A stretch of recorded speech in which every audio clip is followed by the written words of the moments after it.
Salut, je m'appelle Marc, je suis instructeur et chef d'école chez Swiss Boogie. Aujourd'hui, on va voir ensemble les différentes parties d'un équipement de parachutisme.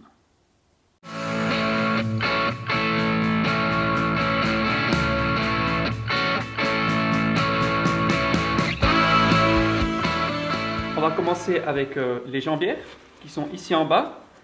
On a le régulateur qui permet d'ajuster la jambière par rapport à la cuisse du parachutiste. Ensuite, on a les sangles latérales. Celle-là, elle permet d'ajuster la taille du harnais à la grandeur du parachutiste. Ensuite, on a ici en haut la sangle de poitrine qui permet de fixer le parachutiste dans le harnais pour qu'il ne tombe pas dehors lors de l'ouverture du parachute.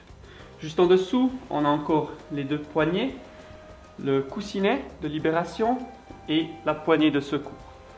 Le coussinet de libération permet de libérer la voile principale du harnais et la poignée de secours permet d'ouvrir le parachute de secours. Si on continue ensuite, on a le système 3 anneaux avec 1, 2 et 3 anneaux des deux côtés bien sûr, et ici la RSL. La RSL, ça permet tout simplement d'ouvrir le parachute de secours lorsqu'on largue la voile principale. Ensuite, on a de ce côté ici la Cypress. Plus bas, le parachute est séparé en deux parties avec le parachute de secours et le parachute principal.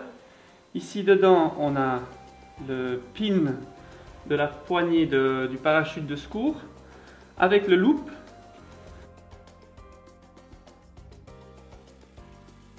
Et la même chose ici en bas avec le pin et le loop du parachute principal. Et bien sûr la bride qui va tout le long ici en dessous jusqu'à ce qu'on arrive ici au sac du handiplay où se trouve le handiplay dedans. Voilà, maintenant je vous ai présenté un parachute complètement fermé. On va l'ouvrir, le suspendre et comme ça on verra très bien les différents types de suspentes qu'il y a, comment une voile est construite, comment elle est rattachée au harnais.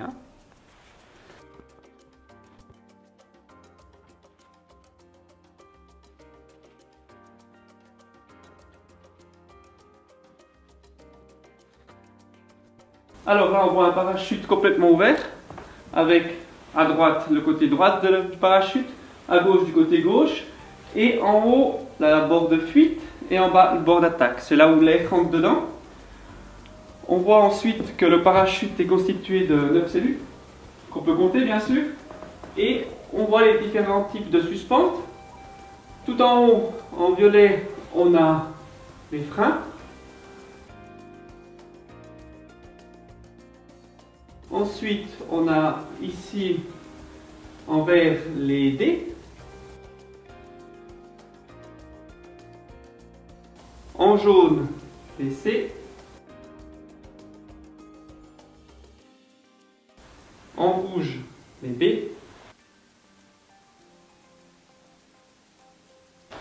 Et en bleu, les A. Alors on voit ici les deux élévateurs. On a l'élévateur arrière avec le frein qui est monté dessus. Et si on suit le frein, on monte ici jusqu'au en haut, au bord de fuite, avec les 4 fixations, bien sûr la même chose des deux côtés. Ensuite, on a les autres suspentes sur cet élévateur. Si on suit ceux-là, on va arriver jusqu'ici où il y a les cascades qui elles vont se séparer en suspentes D et suspentes C, vert et jaune. Si on prend l'autre élévateur, l'élévateur avant, on suit cela, on va arriver de nouveau au même endroit vers les cascades qui vont se séparer en deux, en suspente B et suspente A, rouge et bleu. Et là on a encore en dernière partie le glisseur qui lui normalement est tout en haut et glisse en bas. Il nous reste encore la dernière petite partie qui est sur le dessus du parachute. C'est là où on a tout simplement le pod, où on plie le parachute dedans, et puis le handiplay qui est juste là, hop, voilà, qui permet d'ouvrir le parachute principal. C'est ce qui est sous la poche, sous le parachute. Et puis quand on tire là-dessus, ça se gonfle et ça tire tout le reste d'eau.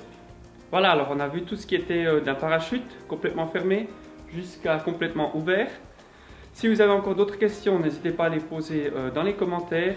J'essaierai d'y répondre. Et on se reverra bientôt pour une prochaine vidéo concernant le pliage du parachute. Merci.